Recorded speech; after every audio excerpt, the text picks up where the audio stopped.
That was brilliant. Incredible. I have nothing else to say. Those last, 5 minutes floored me. How's it going, you beautiful people? Jack here with another video. So we just came back from a trip and I was very exhausted, and I do say was because I have been reinvigorated, rejuvenated if you want to say so, because I have never received so many request to check out a certain video and having it turn out to be something extremely awesome. I'm of course talking about the animation versus physics now from Alan Becker animations, and the thing that team did in the previous one was phenomenal. Again, I am a huge visual learner, and I think that this is perhaps one of the best ways to prompt an interest in making people want to study and or at least try to understand a bit more about certain concepts. I know that a multitude of channels have done that, namely one of the ones that I love a lot is Kurzgesagt, but wow, I was jaw-dropped. This time, of course, they're dealing with my field of expertise. Now, to put things a bit more clearly, I am a physics graduate with a bachelor's degree in it. That being said, the fact that I'm not currently working at a lab and or as an observatory looking at stars, I specialize in astrophysics, does not take away from the fact that I am going to gush over all this. If this is like slightly structured in the way that I'm expecting, we're going to go through like all of the courses that you have to go through to university, and that is going to be insane. So I'm going to try to compose myself and not turn this 16-minute long video into something that is an hour long. I make no promises, but I'm going to try. And that being said, without further ado, let us jump into the video. The void. Oh yo, it's literally the void of space. The ground.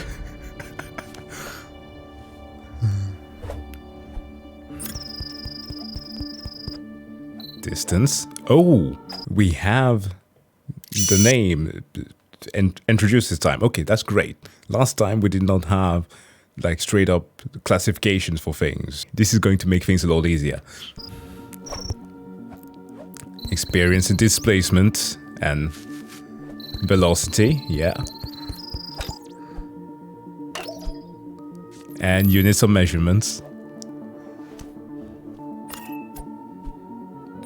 Yep, we usually say L.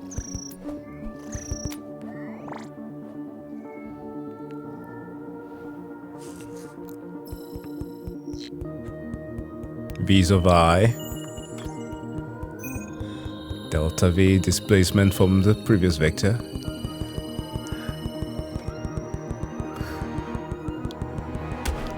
Ooh. Imagine having to experience friction like this for the first time in your life. Well, I guess that we all kind of did, like, as children. No! Okay, going back a little bit. Obviously, the first thing that you notice is the displacement and movement. But of course, the vector on top, right? Speed is just a quantity that we experience because things move in certain directions.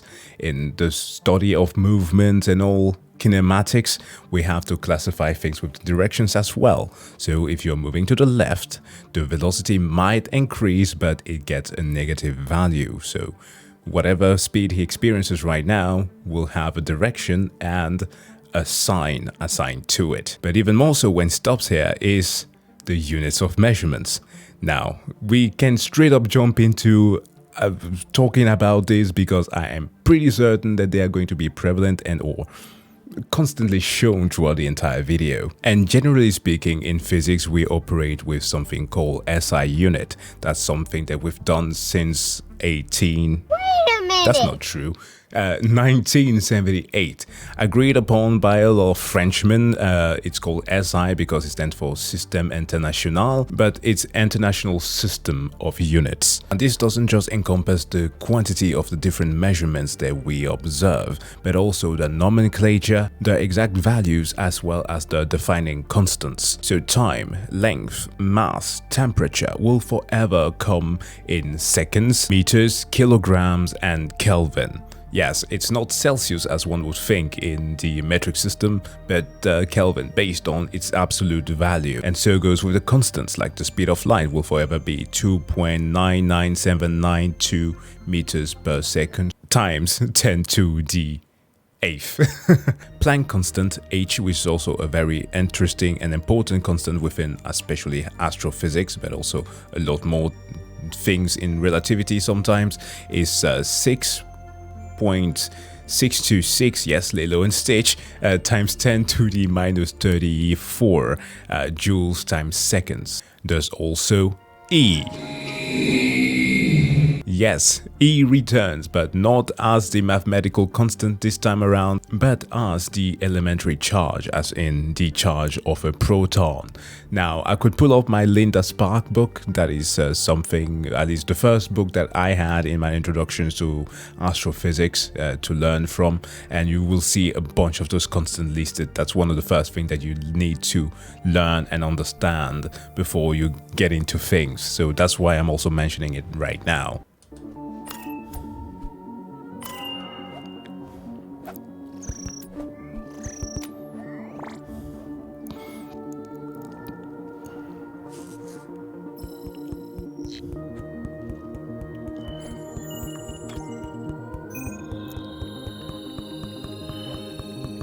Forrest Gump.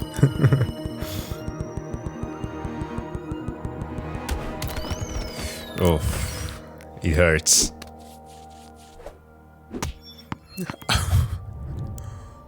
Oh, wait, what? It's a random ball. At least it wasn't an apple. Experiencing mass and acceleration. Yes. So how do many of you remember things? I did make a little bit of a hint to how I personally do it by creating a little bit of a mind palace, naming different things after the things that I need to remember. Planck constant, I went with Lilo and Stitch to know the 626 value at the end. And also when it comes to, for example, the force here, which is pretty simple, I know, but I use things like the anime that I know about it, Full Metal Alchemist, FMA, so it just goes straight forward. So a lot of things may seem hard to remember, but just devise your own way of trying to remember it and practice it. It'll make things a lot more fun. That's work. Oh yeah.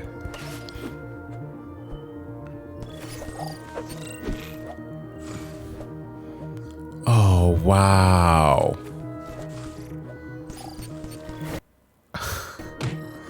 Yep, you need a bit of that momentum. So I went back a little bit to show you a little something. I love this, the division of the forces here. This is literally a living, breathing, free body diagram. A thing that a lot of professors will always tell you to do is to draw a free body diagram.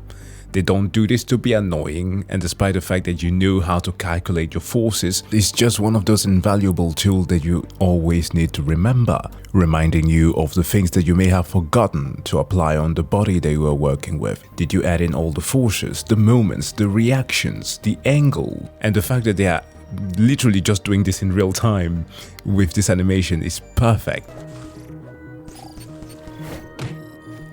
Yeah. It's a perfect frictionless surface.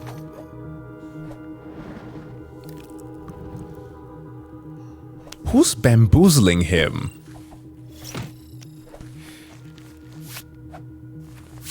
Yep, he can use the mass. Discover momentum. Angular momentum, that is, yeah, sure. And straight up P.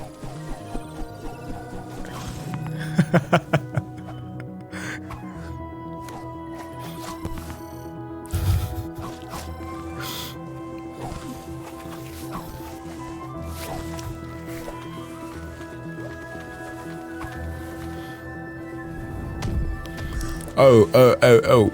Elasticity.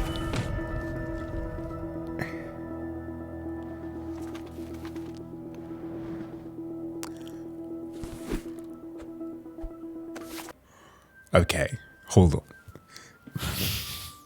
I can't express just how funny all of this is. It's like the equivalent of those silly maths questions, visualized at least, of like, Sally has 5 apples and 3 oranges. John takes one of the apples away. Calculate the mass of the sun. Like, the way that the problems tend to be put. Like, where did this component come from? The random rope and all this? I understand that he's being aided by some unknown force, but wow.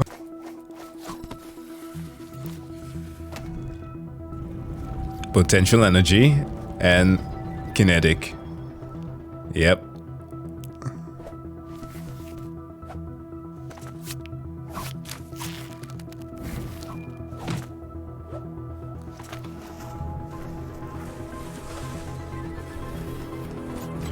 Nope. Another run.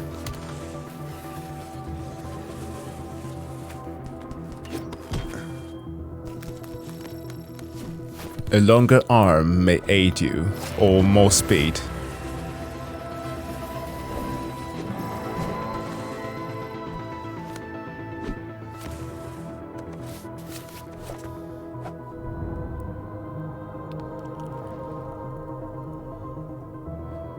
What the? I wasn't joking. Now there's a rocket. How do these things come to be? And is it going to launch himself onto... Wow.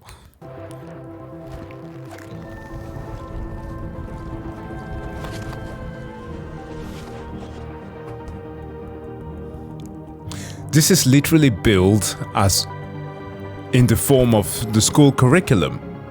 Yeah, learning about torque.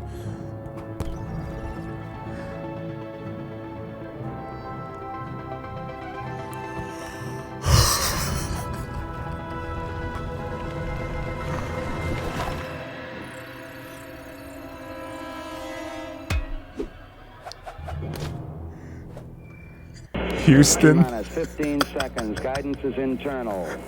12. We're gonna 11, need a bigger tree. 10. Okay. NASA, take notes. SpaceX, you too. How do we get back down? Oh man, that's great.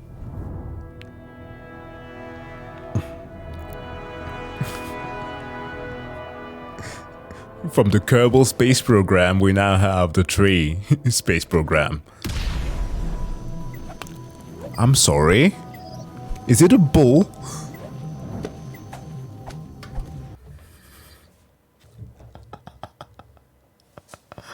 I said that as a pun, but he straight up turned it into a rodeo.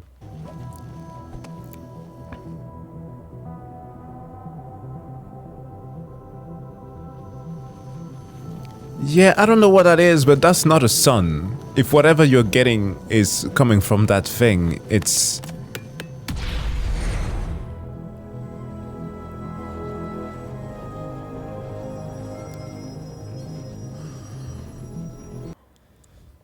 Lorentz factors.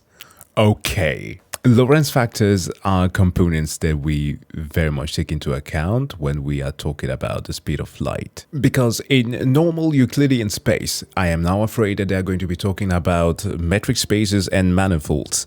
Damn it, I don't know about those that much. But in normal Euclidean space, you have 3 directions, x, y, and z, 3D space. So when you have to map something with regards to time and velocity, it's rather easy. You just choose one of the axes and draw it as its move in relation to the other twos in relation to time.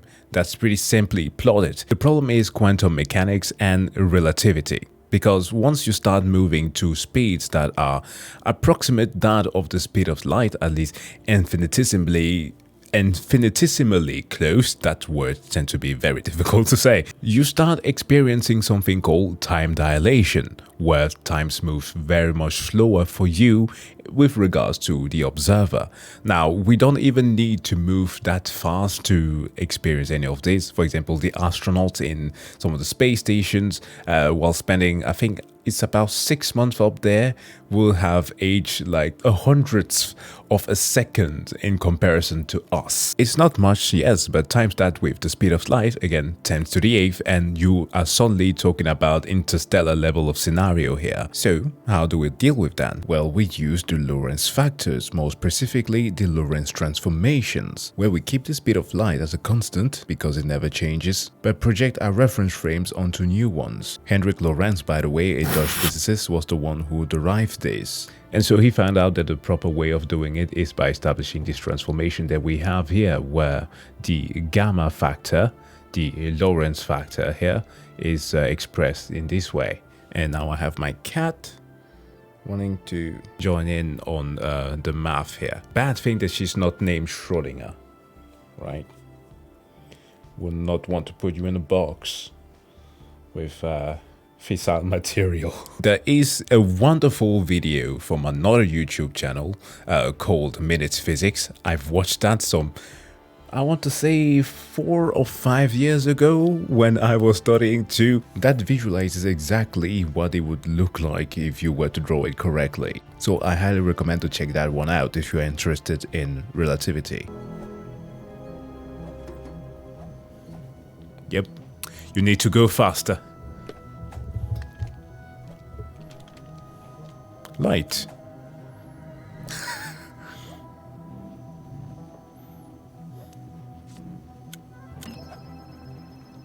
Yep, the speed of light. Waveform. Hey, the ultraviolet spectrum. What is the entire electromagnetic spectrum, should I rather say?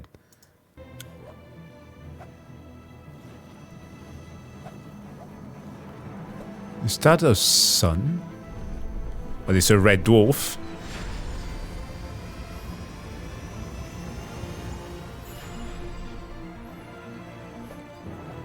Ah, slingshotting from planets, see?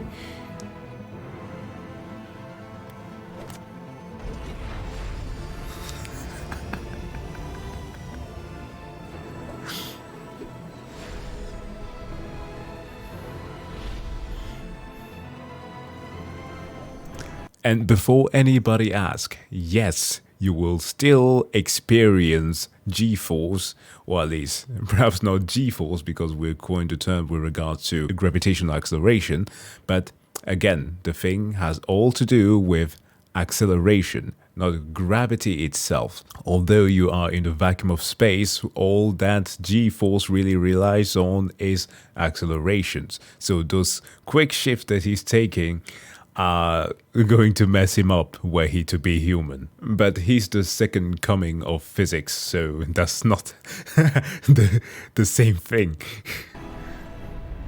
Ooh.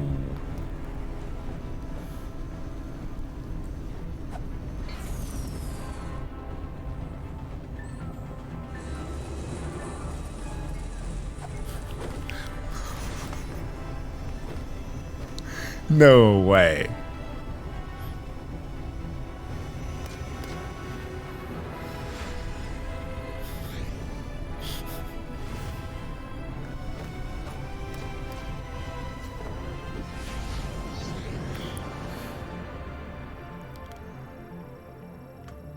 As I said before, NASA, please do take note. Our man is approaching 1% of beta here. Also, just how insane this is, to put it in perspective, the furthest thing that we've sent into the depths of space has been the Voyager 1. And it cost NASA, I want to say, nearly $1 billion. Well, $900 million, taking into account inflation still. Yeah, around that much it did cost to send that away, when all we really needed was just to strap in a cowboy onto a rocket and send him far, far away.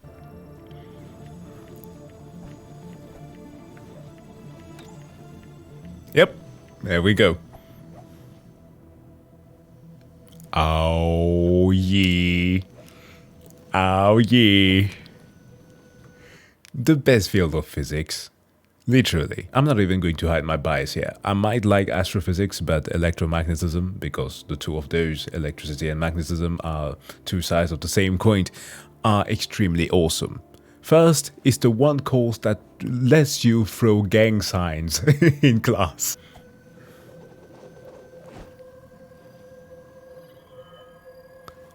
Speaking of which, yeah, we have it right there, the right-hand rule that you can apply at least to find out which is which, where H here is our magnetic field strength, B is the magnetic field, and mu is the permeability in space.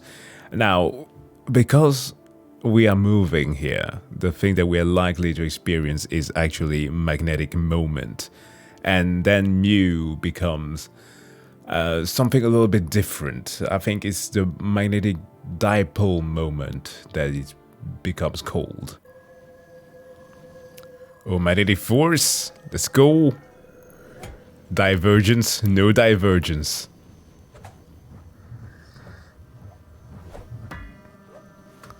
Divergence is regards to that nabla there, the upside down triangle. Like you have delta, which is the normal triangle, and the upside down one is nabla, which is either depiction for the operator for curl. And okay, I realized that I have now lost some of you. Alright, I mentioned gang signs before, and that's because there are two right-hand rules. One of the rules of right-hand rule that we use, is by taking your wire, right? There's a current running through it with a certain charge. So when I'm holding my wire here, I will put my thumb up and the current is traveling through the direction of the thumb, whereas the field is curling around it. Now, you're watching it from your perspective. This is the left side and this is the right side. So if I'm curling, the field is going outside of the screen, whereas from the left direction, where from the right direction is going into the screen. So that's one of the rules. But because our stickman here is in the vacuum of space, has to deal with a velocity and some momentum, we have to add another rule, which is this one, where our thumb, it becomes the force, our index finger becomes the velocity, and B is now, or the field is now that of our middle finger. And usually in classical physics, it would have been rather simple. We just take the charge of the particle, which would then have just been the elementary charge, and multiplying that with the cross product of our vector field and that of our magnetic field. But it is not that simple because we are here dealing with moments. Now, you know what a magnet is, right? Why did you say that? I'm being an idiot here and kind of teasing you. Obviously, you do know what it is, but you do also know that magnets will always have two poles. There's no such thing as a magnetic monopole. There are theories about this, but we have not found them yet. Even down to the smallest atom, even the electron, because of its spin, does have two poles. No matter how much you slice and cut a magnet, it will always have a positive and a negative side, which is why we are talking not about a single pole, but dipole. The M that is part of our expression here, the magnetic dipole moment. And given that by the beginning of the video they introduced vectors, right? Quantities with a direction, we now have vector fields, which are just a bunch of those vectors that are showing incremental part of a certain quantity and the directions. Like if any of you have ever tried to use an oscilloscope to see the sine wave of the electric current or whatever, you will know how they look like. However, if you were to plot any of those sine waves into a vector field, you will have something that looks like this. It's a little bit freaky looking, but you can see how the vectors are pointing towards the part where of the sine wave where it goes down and goes up. Now, the part where we will be including our curl operator, right, with curling around our wire. This time around, with the entire vector field, we will just have to take the partial differentials of the functions and we'll get something that looks like this. Yes, this is an old Jupyter notebook that I have where you can code those things on through Python. So like this is the mathematical explanation of the process that our stickman is going through by aligning the magnet so that the forces do attract each other. And yeah, also the M that is put in there, the magnetic dipole moment, or dipole moment, sorry, includes windings, which also explains why our rod is most likely going to be winded around our rocket.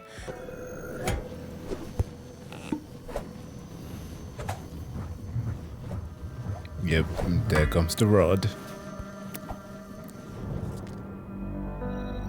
Oh, magnetic flux. And if he aligns it, he can propel himself.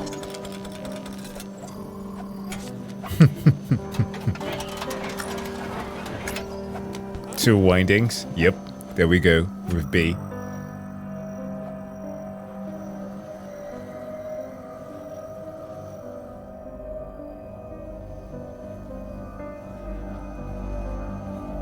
Oh, it's a hell of a slingshot.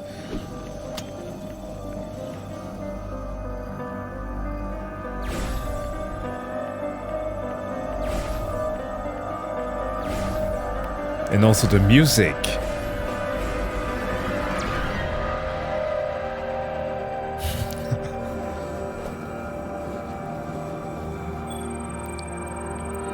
Yeah. Ooh. The Doppler effect with the colors blue and red. Time dilation.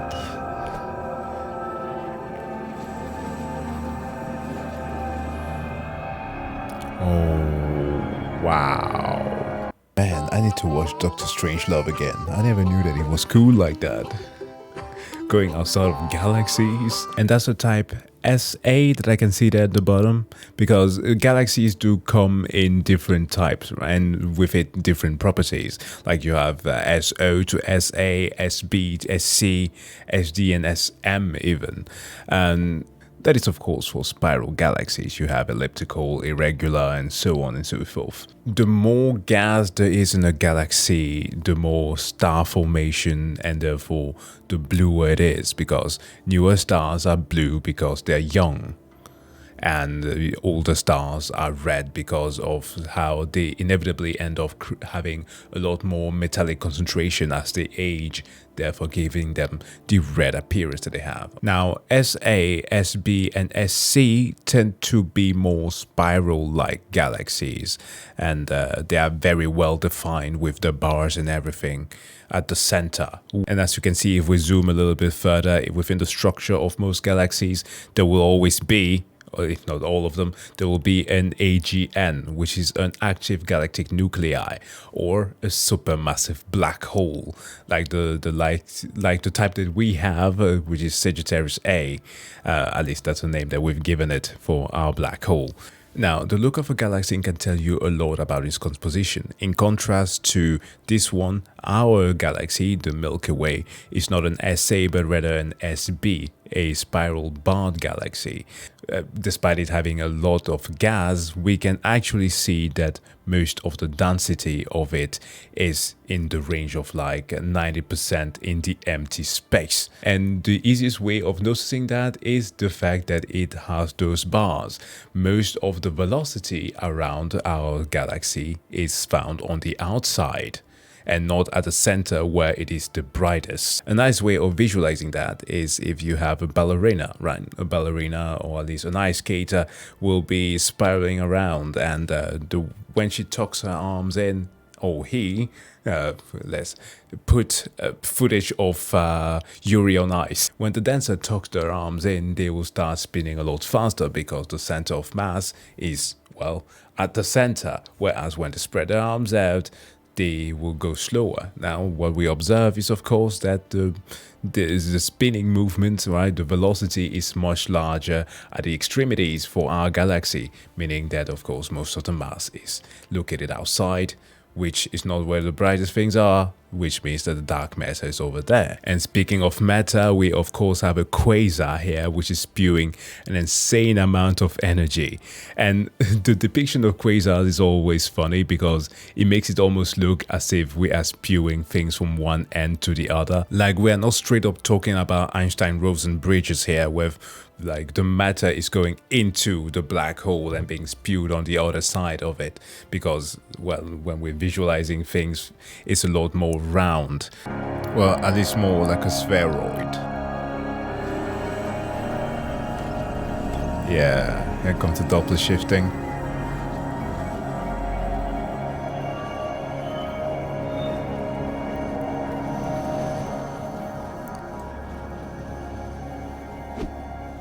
Towards the black hole. Oh, did they do it? That beautiful event horizon. Wow. I will forever be baffled by the depiction of a black hole this way. Like, I know that there were pictures of black hole that were finally taken by an insane team of people, and one specific female scientist who collected an insane amount of data to put it together. But like the whole wide of the world were like, yeah, isn't this exactly what black holes have been looking like for so long?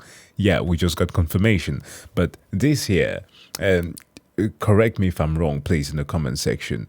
The scientists who worked, or at least the VFX artists who worked on the Interstellar movie, were approached by actual scientists who did the formulas for it and had them build an entire rendering engine to make this come true, which is why we have it the way that it's supposed to look, which makes perfect sense. It's a spheroid, it's coming out of all the sides, so what we see as a ring halo in one point is happening all around in that 360 degrees, and everything that passes the event horizon is gonna,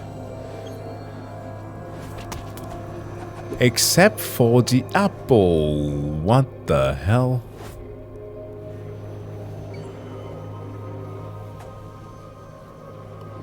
What? No. Perfect place there for my connection to kind of run off. They went with the Einstein-Rosen bridge, right? That's a white hole, because it's literally the only thing that would be spewing things out, theoretically speaking. Okay, I like this.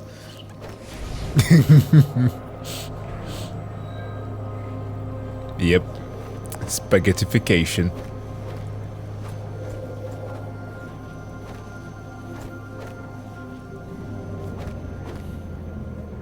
The Dr. Strangelove references are great here. Oh, please hold on tight. Physics has ceased to work normally here. Oh my god. No, no, no, no, no.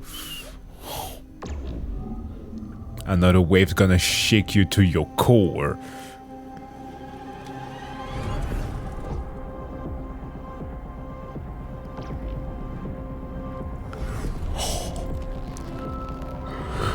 Oh, God. Yeah, light does not escape this.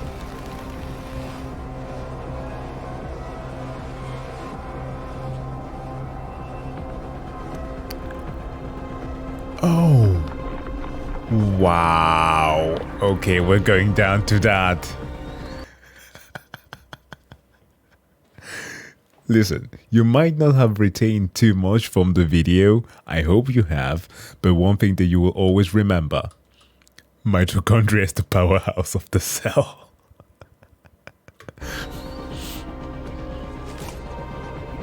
All the way down to the DNA.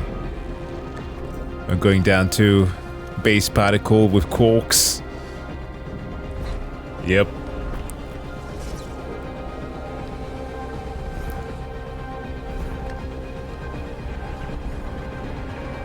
World sheets. This is what I feared. We're diving into topology level.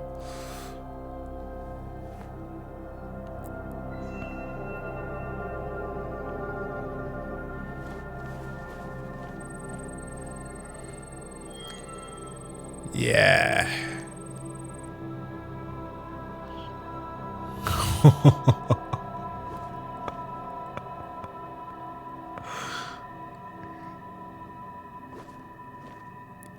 Oh wow, we're dealing with concepts that I will never understand. Less I study them, that is.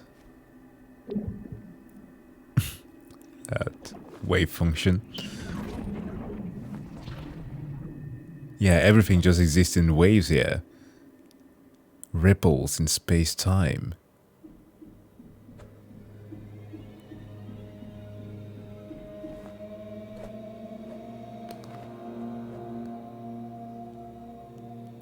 What is he doing?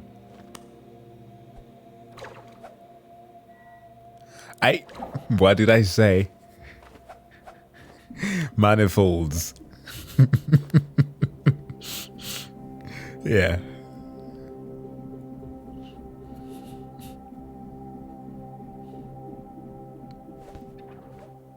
Please do not ask me to explain. This is way beyond anything that I could understand.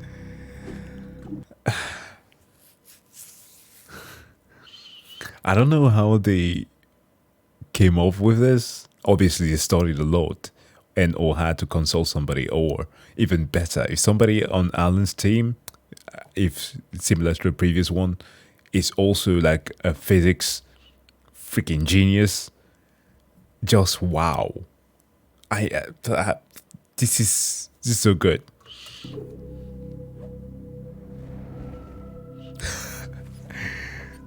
They were sending everything to him. Right? Of course, both of them were onto it.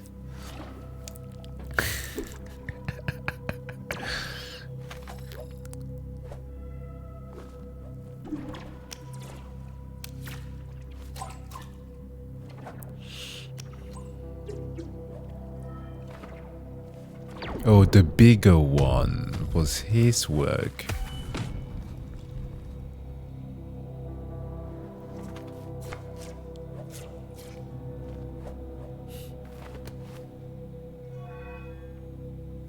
Oh, direct notation. That's the way that we write wave functions in quantum mechanics.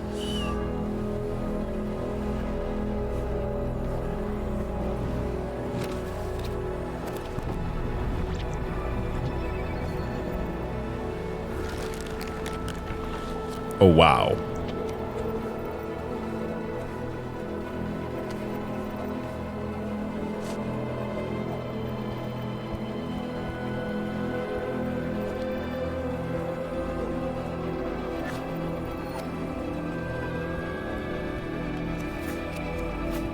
Mate.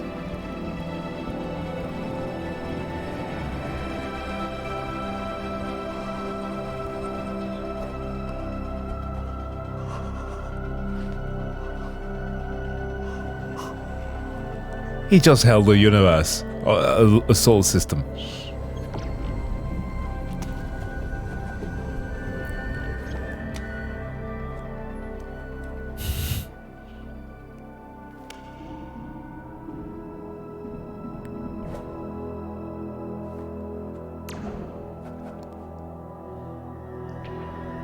Time to move on. The loop must continue. Oh no, perhaps moving to the next stage.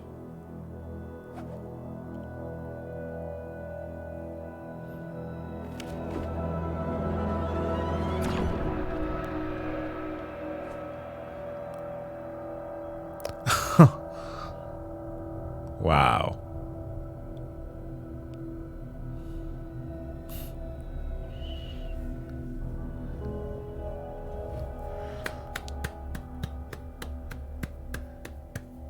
That was brilliant. Incredible. I have nothing else to say. Those last, 5 minutes floored me.